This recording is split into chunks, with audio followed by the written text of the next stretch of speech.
Maka dari 875 masjid, tidak ada satupun masjid yang ditolak oleh warga. Tidak ada satupun.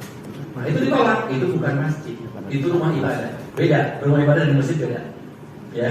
Assalamualaikum warahmatullahi wabarakatuh. Izinkan kami untuk menyampaikan kenapa kami berada di sini. Tak lain dan tak bukan karena kami mempertahankan akidah kami, yaitu Ahlus Sunnah wal Jamaah. Hadirin kaum muslimin, perlu digarisbawahi, kami di sini tujuannya bukan menolak pembangunan masjid. Tapi pada intinya kami di sini adalah melaksanakan daripada ajaran-ajaran Al-Quran dan Sunnah, betul? Maka dari 875 masjid, tidak ada satupun masjid yang ditolak oleh warga. Tidak ada satupun. Nah itu ditolak, itu bukan masjid, itu rumah ibadah. Beda, rumah ibadah dan masjid beda. Ya. Artinya bahwa bisa terbantahkan kebutuhan masyarakat sekitar itu. Karena sudah ada masjid dan masyarakat merasa terganggu, kan aneh. Jadi kalau saya tidak ingin mengatakan itu masjid, tetapi rumah ibadah saja, sesuai dengan kerangka dan bahasa dari undang-undang atau PPM 2 Menteri. Aneh kalau kemudian ada masjid, tetapi masyarakat sekitar tidak boleh untuk menggunakan kegiatan-kegiatan sosial. Kepengurusan DKM itu adalah campuran dari tokoh-tokoh masyarakat sekitar. Kita boleh berdiri masjid itu, tapi mereka nggak mau. Kita pernah tawarkan. Ketiga, kita sempat juga menawarkan lokasi itu dibeli oleh Pemkot. Tanah itu bukan wakaf, tetapi masih atas nama Al-Ustaz jadi Jawas, masih nama pribadi. Ya. Kan seharusnya ketika akan dijadikan sebagai lokasi tempat umum, ada penyerahan dulu dan pribadi kepada panitia atau yayasan. Itu jadi aset, masih aset pribadi namanya. Beberapa yang telah disampaikan pada saat beberapa musyawarah itu, sampai kemudian kita bilang begini, kalau itu rumah ibadah betul-betul dibutuhkan oleh warga umat beragama, betul-betul dibutuhkan, maka pemerintah wajib menyiapkannya. Kalau betul-betul dibutuhkan, pemerintah yang membangun, nggak mau.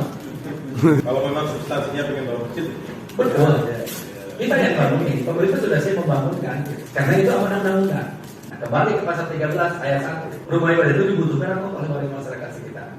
Kalau buat obatnya, berarti warga nggak butuh. Jadi buat apa ada rumah ibadah?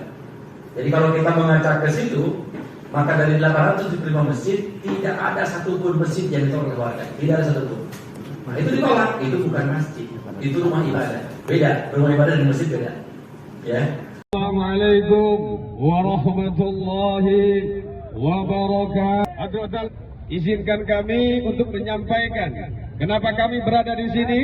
Tak lain dan tak bukan karena kami mempertahankan akidah kami, yaitu Ahlus Sunnah wal Jamaah. Hadirin kaum muslimin, perlu digarisbawahi, kami di sini tujuannya bukan menolak pembangunan masjid. Tapi pada intinya kami di sini adalah melaksanakan daripada ajaran-ajaran Al-Quran dan Sunnah, betul? Yang mana ajaran ini adalah Wahabi yang berkedok Salafi, betul? Wahabi yang memang memperpecah belah umat, betul?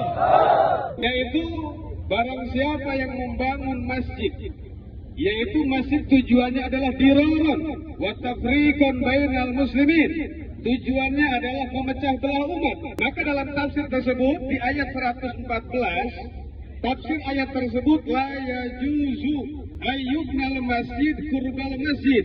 Tidak diperkenankan membangun masjid di samping masjid. Yang tujuannya adalah asyiqaq wal khilaf.